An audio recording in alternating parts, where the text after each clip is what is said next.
Okay, Dr. Love, you know, this is my favorite part of the day when we get to talk about love. With that, Dr. I need you to... Love. Can you say that again? Because I was talking. Go ahead. Dr. Love. So silly. Okay, so today I need a prescription. We want to help out some of those folks who have long distance relationships. So we need the good old doctor to spread some love on the topic of, can long distance relationships be successful? I haven't really had a long distance relationship. I was dating some guy in Chicago for like a hot second. Yep. He was a clown, so that didn't work. See ya, you clown. Insert clown here. Clown boy. I'm so silly. But yeah, it was super quick, and he was a clown, so I have no idea if it can work or not. But I know that both you and Feast, Yes. like, are never hardly ever in the same city. Like, you guys are just like, you make time for each other, but you still are committed to your respective careers to do some amazing things that you guys are out there doing. But preach, doctor. And we ended up engaged as well. Can we make this work? So, obviously, they can be successful. I'm in one. Okay. I mean, we're no longer long distance anymore. Nafis is officially in Atlanta. Yay. Period. So that's exciting. Oh my, that's why you're becoming, you know what? When did that happen? Because ever since I just seen this new, like, your face looks so bright and chipper. I don't know. I feel like I need to get a new skin routine, but that's no. Your skin looks great, and it's so shout out to you, Feast. I see you. Okay, moving on. It's my show. She's so raunchy. I know. Yeah, so he's officially here. But yeah, we dated long distance in our relationship for many seasons of our life. We've been together 6.5 years. Wow. First year and a half, we were in the same city. We were in two different apartments, and then we moved together in that half year. Yeah. And then he ended up getting into grad school, moving to Columbia, Missouri. And he was there 2 years. And then pandemic, we were together. And then pandemic, we were together, that was 2 years, which is still crazy. Crazy. So and it went by like super fast. And then we moved back to Philadelphia together after the pandemic, but that was only for a little bit, maybe a couple months, maybe like 6 months, 8 months. I don't really remember. And then I moved to Atlanta first, and then he followed after that. Okay. But I say all that to say, like, we're very committed to each other. So, like, I mean, when I say our mileage is up, right? We're not spending money on like food and clothes. We're spending money on flights. I was going to say those frequent flyer mountains are like on point. Yeah. Yes. So we definitely are frequent flyers.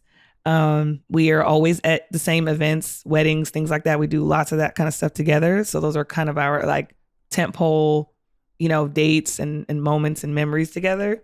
Sure. We take a lot of family trips.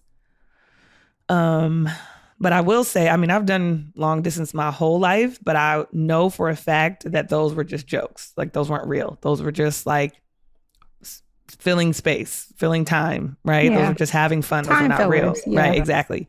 Sure. So I would say the person has to be super serious about you, meaning like on the phone in the morning, texting you, calling you. Committed. Yes. Checking in. How was your day going throughout the day?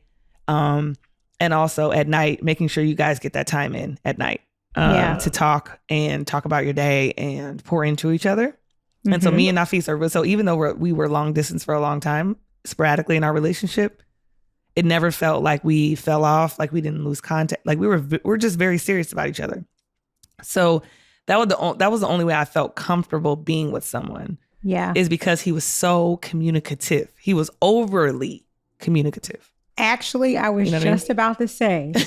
So that was the key. You took the words like you always do. Or is the key. Right out of my mouth. I was going to say, if you are a poor or a terrible communicator, probably won't work, because if you're not, I mean, you know how tough relationships are. You could be living right down the street from each other. Yes. But if you're far and you're many miles away, which you have to hop on a plane to be able to see each other, that communication needs to be on point. And I see that, you know, in like for me, like I've seen communication start off always great, like, right, like you know, 'cause sometimes you meet someone's what do you call it, their, oh God, my cousin says it all the time, she just said it to me today.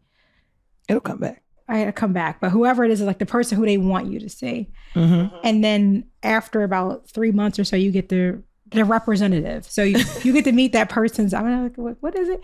You get to meet that person's representative, but as time how they present goes, well, right? Yep, or who they want to present, how they want to present themselves to you, right? And then after 3 months or so, you get to really see people to show up for who they truly are, right? So now that you've met their representative, you're like, oh, hey, what's up, rep? What's up, rep? And then you meet the true person, you get to see them for who they are. And that's when you really get to dial in and see how effective the communication skills are. Because if you're someone who communicates great in the beginning to get someone, but then you start to fall off and you're just like, oh, I'm going to change who I am and change who that, you know, who I presented myself to be, then probably not going to work. Yep. And then tippers, you guys already know this. I've talked about this a million times on different episodes. The foundation that Nafis and I laid in the very beginning was so important. Yeah. I mean, we laid everything on the table. This is who I am. This is what I've done. And this is who I want to be. And if you can live with that and you can support me and you pour into me, then we'll figure this out. And we said yes. And so there was no surprises, no secrets, you know, in terms of like annoying things that we do. And I do complain about some things that he does, you know what I mean? And I'm sure he complains about things that I do. But it's also about respect. He respects me completely. I mean, he makes me feel so secure. And I think in long distance relationships, that's important too, right? Yeah. Like if we're far apart and he's going out, he'll let me know. I'm going out tonight with a group of guys. We're going here. I could message him. It's not like he's not going to text me back when he's out. Yeah. I don't really worry about him when he's out with guys or anything like that because he's so communicative. He's so respectful. And when he gets home, he lets me know when he gets home. We talk on the phone. Maybe if it's just a good night. So he shows me every day with his actions. And long distance cannot work if that person's not showing you with their actions, with their communication. You will know. If you're confused, it's probably a bad sign. Just feel it. You know. And I don't ever feel confused. Right. So you talked about having excellent communication skills, being able to really see someone who for who they are based on their actions. So when you say love and words like that, I call them action words, like they're verbs for a reason. And you said that before. Action, right? So you get the action. Then what do you do? How do you help just the time? So I guess my first question is, what's the longest that you guys haven't seen each other? Like how long did it go before you were able to see each other? Like 2 weeks, like 3 months? 3 months. Ooh. Yeah. I mean, in basketball season, we're both in basketball. So there's nothing you can do. I mean, we get holidays off.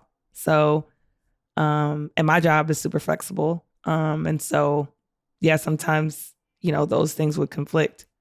But like I said, I mean, we talk in the morning, we talk at night. Now sometimes, you know, doubt creeps in or, you know, things creep in or jealousy or whatever. Yeah, it's natural. You know, but it's natural, right? Or like, what is he doing? It's been 3 months. Like, you know, like that stuff is real. That creeps in. But again, like the reassurance, the communication, you know, it's just, and I just know where he's at. His mind is, he's just committed. Yeah. How do you deal with that? Because I think that's good. I think especially as women, and I think men do it too. Everyone experiences that doubt in a relationship where you're just unsure. Like, I wonder what so-and-so is doing. A lot of crying, a lot of, you know, like, I mean, I've cried several times just being like, this is crazy. Like, what am I doing? Can I do this?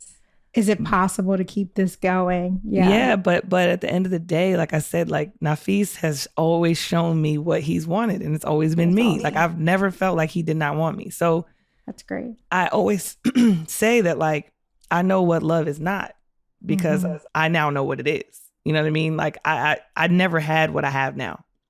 And that's so awesome. I would just say like having that person reassure you that like, I want to be with you. I want to be with you. I want to be with you. Like, and, you know, he would surprise me all the time too. Like, you know, show up in the trunk of someone's car and stuff like that. Like he would do all kind of crazy stuff.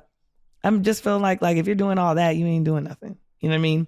Yeah. Well, let me not say nothing. Who knows? I'm not, I'm just saying, like, you have to put faith in what they're showing you. And he's never, ever given me a reason to think that he's not all for me. And I love him to death. And I honestly do think Nafis is the most faithful man I've ever been with. That's and awesome. He's always shown me that it's not easy.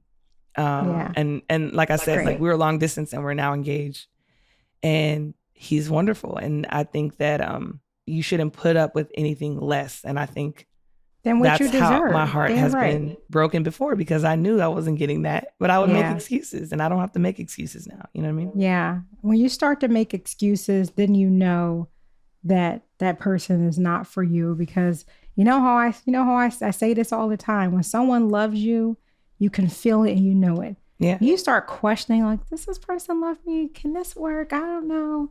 Then you just gotta, take a deeper look. Yeah. Look within a little bit more, and just be able to test the waters to see if this is what is supposed to be. So that doesn't mean automatically just give up on your situation, because I do think that some people are worth fighting for. But at the same time, if you're not getting the basic stuff that we talked about, like good communication, respect, showing the action behind those words, then you know what you need to do. But I also think too, when I think about long distance, I think about whenever we, like, let's say I was flying to city to see him. Yeah. Like, we were doing stuff. We were going on date. Like, literally those weekends were filled with so much activity. So not just like sitting in, even though I'm good. I'm type of chick that can sit on a couch with Netflix and some pajamas and sip on a glass of wine. Yeah. But that's also scheduled in. Like, Sunday, we're not going to do anything. Right. And then Monday, go to work. Sometimes I'd work from, the house. But like, as soon as we touch down, we're going to dinner. The next day, we're probably going to go, I don't know, shop or do something that like run errands and just be around each other, listen to music. We love to make videos and sing and be silly. Like, we're silly as hell. So like that kind of stuff, we laugh a lot. We laugh a lot at people. We laugh, at our relatives, our Zoe. Like, we send each other videos of like when Zoe was little or when I Kayla see your was stuff on the gram. It's so cute. It's so funny. So I think just keeping the relationship fun, but it's almost like dating. You know what I mean? Like, I mean, we are obviously in a relationship, but like just keeping it new, keeping it fresh. I think, that's like the key to long distance. Okay. So you guys heard it from Dr. Love. It can work. Like anything else, you got to work really hard at it, and you got to be super intentional. So, and you can't question it. Thank you, guys. If there's any questions, don't do it. Hit up Dr. Love with any additional questions or concerns, please. And thanks. Yeah, in the DMs. Tipping the Scales podcast. Continue to follow us wherever you get your podcasts. Peace. Later. Bye.